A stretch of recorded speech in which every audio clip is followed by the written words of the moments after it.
Bank BRI is the largest microfinance bank in ASEAN. So we are the largest bank by profit and also by assets in Indonesia. We've been in the market for 123 years. We're very focused on the bottom of the pyramid, which is micro and ultra micro segments. We also put some laser focus on completing the financial inclusions in Indonesia. That's why in 2016, we've bought a satellite to do just that.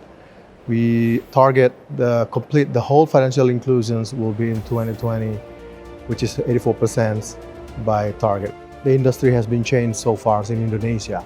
One is all about CX.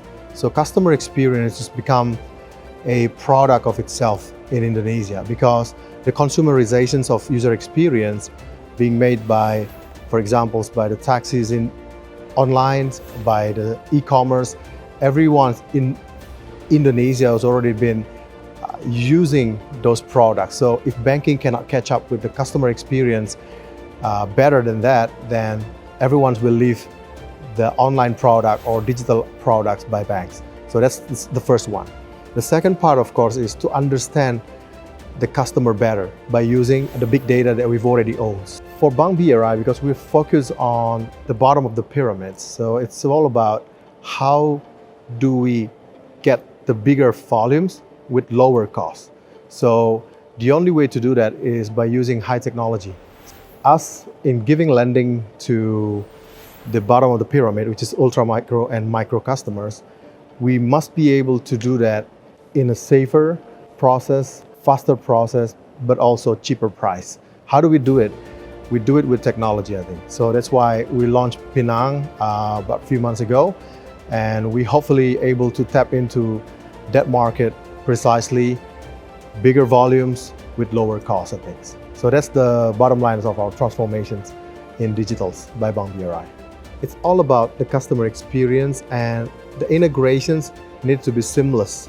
So seamless meanings the developments after we've already keeping up with the problems at hand, put it in the backlogs. From backlogs to implementations, the timelines need to be shorter and shorter and shorter. So if you need to develop everything from the scratch, I think it's gonna take a biggest pain points in your life, I think. So by leveraging some of the solutions that are already out of the box, that's how you keeping up with the shorter time to market, I think. So in this era, if you're not the fastest, then everyone will choose to the second winners, I think. So that's why the biggest benefit, I think, to implement and find the right product or right vendors or right partners who are able to make you the fastest in delivering the solutions, the features that helps the customer life better with your product and service, I think.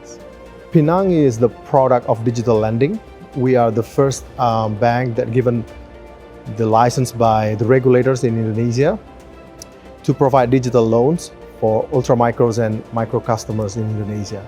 Pinang is very straightforward process, I think, and it has three folds of benefits for customers.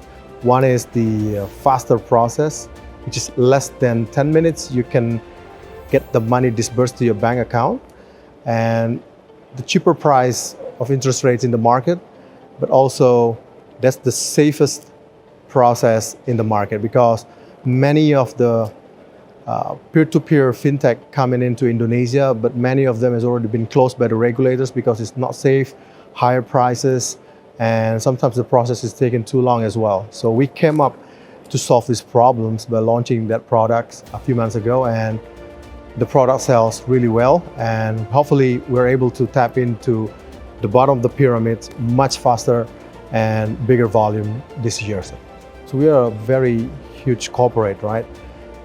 We look for vendors are very focused on customer experience. That's the first one. So everything that we've done right now on digitalizations at BRI start with the customer experience. We try to look for the vendors a few months back. Number one is, are they competent enough in customer experience? So we came up with some list of them, and finally Infosys was pretty high scores in our assessment, I think. And the second part is these vendors need to be in the top corner of Gartner So it needs to be able to be justified by the Gartner's community, because come again, we are big corporations, so we need to be able to leverage with the international presence of offenders and things. And the third one is, of course, the scalables and nimbles and support professionally by the vendors itself. So those three things that we think about when we chose Infosys Finnacles the other day.